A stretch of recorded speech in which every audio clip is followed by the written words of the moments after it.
በአውሮፓውያኑ ጥቅምት 2023 ሐማስ በእስራኤል ላይ ጥቃት ፈጽሞ 1200 ሰዎችን በመግደል 250 ዜጎችን ደግሞ አግቶ ከወሰደ በኋላ ነው እስራኤል በጋዛ መጠነ ሰፊ ወታደራዊ ዘመቻ ማካሄድ የጀመረችው።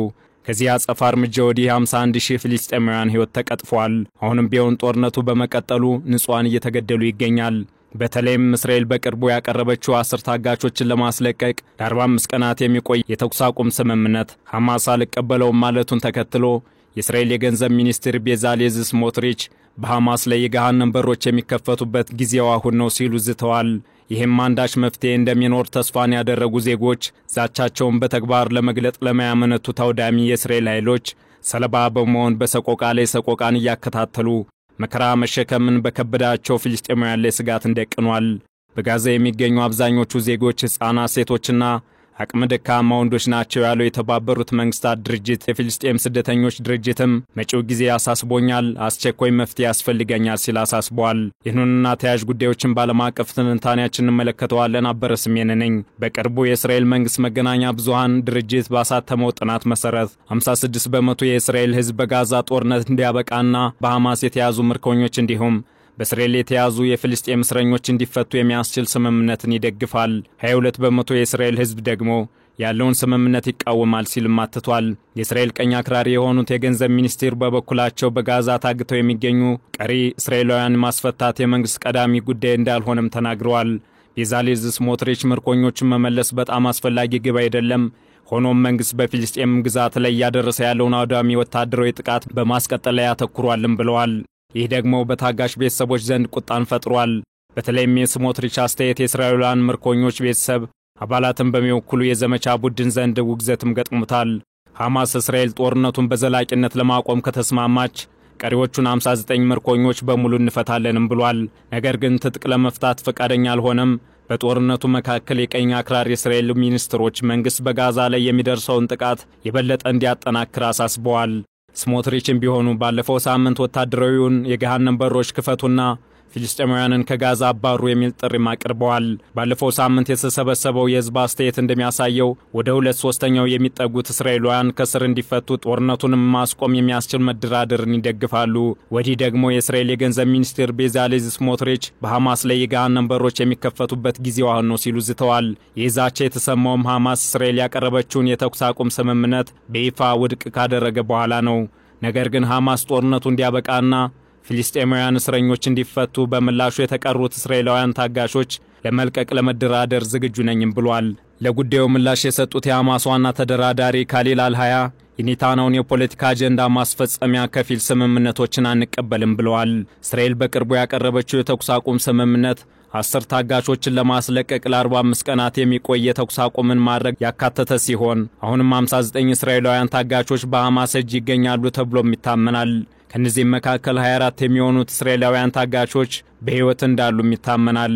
ያም ቢሆን ግን ሐማስም ይሁን የእስራኤል ኃይሎች እርስ በርሳቸው ለመካሰስ የበቁት ካሁን ቀደም ለዜጎች እፎይታ የሰጠውና የተወሰኑ ታጋቾችም እንዲለቀቁ ያስቻለውን የተኩስ አቁም ስምምነት ካደረጉ በኋላ ነው። አሁንም ቢሆን የተኩስ አቁም እንዲደረግ የተለያዩ ወገኖች ግፊት እያደረጉ ቢገኙም ሁለቱም ኃይሎችን ሊያስማማ የሚችል ተቀባይነት ያለው ሐሳብ ማግኘት ግን አዳጋች ሆኗል። ነገር ግን የምግብና የሕክምና ቁሳቁሶችን ጨምሮ ጋዛ አሁንም ሰብአዊ ድጋፍ ትፈልጋለች ሲል የዓለም የምግብ ፕሮግራም አስታውቋል። የውሃ ጥረቱ እየተባባሰ መምጣቱንም የሰብአዊ ጉዳዮች ማስተባበሪያ ጽሕፈት ቤት ኦቻ ገልጿል። የከባድ ማሽነሪዎችና መሳሪያዎች እጥረት እንዲሁም የእርዳታ ሰራተኞች ግድያ የነፍስ አድን ሥራ ላይ እንቅፋት መፍጠሩን ኦቻ ይታወቅልኝም ብሏል። ከዚህ ጋር ተያይዞ በሆስፒታሎች ላይ በተፈጸመ ተደጋጋሚ ጥቃቶች የተነሳ የጋዛ የጤና ስርዓት ተዳክሟልም ተብሏል። በጋዛ ከሚገኙ 36 ሆስፒታሎች ውስጥም 33 ሙሉ በሙሉና በከፊል የወደሙ መሆናቸው የተገለጸ ሲሆን ባለፈው ሳምንት በጋዛ ብቸኛው የተሟላ አገልግሎት ሲሰጥ የነበረው ሆስፒታል ጥቃት ደርሶበታል። ከዚህ ባሻገርም እስራኤል ካለፈው ወር መጋቢት መጀመሪያ ጀምሮ ሰብአዊ እርዳታ ወደ ጋዛ እንዳይገባ ስለከለከለች የሕክምና አቅርቦቶችም ቀንሰዋል። በዚህም የተጎዱ ፍልስጤማውያን በሕክምና ጦት እየሞቱ ነው። ንጹሃን ዜጎች ሊገመት የማይችል ስቃይ እየተቀበሉ ነው ያለው የተባበሩት መንግስታት የፍልስጤም ስደተኞች ኤጀንሲ የተኩስ አቁም ጥሪውን በድጋሚም አቅርቧል። በጋዛ ውስጥ አብዛኛው ህዝብ ህፃናት፣ ሴቶችና ወታደር ያልሆኑ ወንዶች ናቸው ሲልም ድርጅቱ ገልጿል። የግብጽ ኮፕቲክ ኦርቶዶክስ ቤተክርስቲያን መሪ ርዕሰ ሊቃነ ጳጳሳት ተዋድሮስ ዳግማዊ በበኩላቸው እስራኤል በጋዛ ሰርጥ ላይ ያደረሰች ያለውን ጥቃት ካስከፊ የፍትህ መጓደል አንዱ ሲሉ በጥብቅ አውግዘዋል። ርዕሰ ሊቃነ ጳጳሳት ተዋድሮስ የትንሣኤ በዓልን ባከበሩበት ወቅት ፍልስጤማውያን በዕለት ተዕለት ሕይወታቸው እጅግ አሰቃቂ የሆነ ኢፍትሐዊ ድርጊት እንደሚደርስባቸውም ተናግረዋል። በተጨማሪም በኮፕቲክ ቤተክርስቲያንና በግብጽ መሪ እስላማዊ ተቋም አልሃዛር መካከል ያለውን የጋራ አቋም በተመለከተ የጠበቀ መሆኑንም ገልጸዋል። በተለይም በጋዛ የሚገኙ ዜጎችን ለመታደግ የዓለም ህሊና መነቃቃት እንዳለበት የተናገሩት ርዕሰ ሊቃነ ጳጳሳት ተዋድሮስ ከአልሃዛር ኢማም ሼክ አህመድ ኤል ታይብ ተመሳሳይ ፍላጎት አለን ብለዋል። የግብጽ መንግስትም ቢሆን የጋዛ ጦርነት ከተቀሰቀሰ ጀምሮ መግለጫ ማውጣቱን አቋርጦ አያውቅም። ከዚህ ባለፈም ለሁለቱ ሀገራት መፍትሄ ይሆናል ያለውን እቅድም ሲያቀርብ ቆይቷል። ይሁን እንጂ እስራኤል ከግብጽ ጋር በሚያዋስናት ድንበር ላይ የሚገኘውን የፊላዴልፊያ ኮሪደርን ከተቆጣጠረች በኋላ ውጥረቱ ተባብሶ ተዋጊዎችና የጦር መሳሪያዎች ወደ ጋዛ እንዳይገቡ ለመከላከል ተጠቅማበታለች። እርምጃው ግብጽን ያስቆጣ ከመሆኑ በላይ እስራኤላውያን በራፋ መተላለፊያ ወይም በፊላዴልፊያ ኮሪደር መገኘታቸው እንደማትቀበልም ገልጻለች። ሆኖም እስራኤል 250 ሺህ ፍልስጤማውያን ይኖሩበት የነበረውን ቦታ በመያዝ ከራፋ ድንበር አቋርጣ በደቡባዊ ጋዛ ላይ የምታደርገውን ጥቃት ማጠናክራለች። ባለፈው ወርም ቢሆን በጋዛ 15 ፍልስጤማውያን እርዳታ ሰራተኞች ላይ ግድያ ፈጽሟል በሚል ክስ የቀረበበት የእስራኤል ጦር አጣራውት ያለውን የምርመራ መዝገብ ይፋ አድርጓል።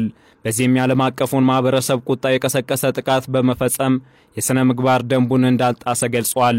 ሆኖም የፍልስጤም ቀይ ጨረቃ ማህበርና የእስራኤል መብት ተሟጋች ድርጅት የእስራኤልን የምርመራ ግኝቶች ውድቅ አድርገዋል። የፍልስጤም ቀይ ጨረቃ ማህበር ፕሬዝዳንት አልካቲብ እንደተናገሩት የእስራኤል ጦር በራፋህ ግድያ ላይ ያወጣው ምርመራ ከእውነታው ተቃራኒ ነው ሲልም ተናግረዋል። አልካቲብ አክለውም ገለልተኛ ምርመራ በተባበሩት መንግስታት አካል መካሄድ አለበትም ብለዋል። የእስራኤል ጦር በበኩሉ ከተገደሉትና ጥልቀት በሌለው የጅምላ መቃብር ከአምቡላንስ ጋር ከተቀበሩት መካከል 6ቱ የሐማስ አሸባሪዎች ናቸው ሲል ክሱን ውድቅ አድርጓል። የእስራኤል ጦር መጀመሪያ ላይ አምቡላንስና የእርዳታ ሰራተኞችን እንደ መጀመሪያ እርዳታ ሰጪዎች ምልክት ሳያደርጉ ወደ ወታደሮች እንደቀረቡም ገልጸዋል። ጦሩ ምንም እንኳን ምልክት አላደረጉም ቢልም ከተገደሉት የእርዳታ ሰራተኞች በአንደኛው የተንቀሳቃሽ ስልክ የተቀረጸው ተንቀሳቃሽ ምስል እንደሚያሳየው ሰራተኞቹ በግልጽ ምልክት የተደረገባቸውና ለእስራኤላውያን ወታደሮች ይታዩ የነበር ቢሆንም በእስራኤል ወታደሮች መሳሪያ ተደብድበውም ተገድለዋል። በዚህ መልኩ በጋዛ የሚገኘው የሰብአዊ እርዳታ ሰራተኞች ሳይቀር እየተቀጠፉበት የሚገኘው ጦርነት የእስራኤል የመጨረሻ ግብ ታጋቾችን ማስለቀቅ ብቻ እንዳልሆነ በርካቶች ማስረጃ አድርገው ያቀርባሉ። በቀጣይ እስራኤል እያቀረበችው ያለው የ45 ቀናት የተኩስ አቁም ስምምነት ሐማስ ሐሳቡን ቀይሮ ይቀበለዋል ወይስ ጋዛ የእስራኤል መከላከያ ሰለባ መሆኗ ይቀጥላል የሚለው ትኩረትን ስቧል። ይህንኑ ዓለም አቀፍ ትንታኔ ስናዘጋጅ አናዶሉ፣ አልጀዚራና ቢቢሲን በዋቢነት ተጠቅመናል።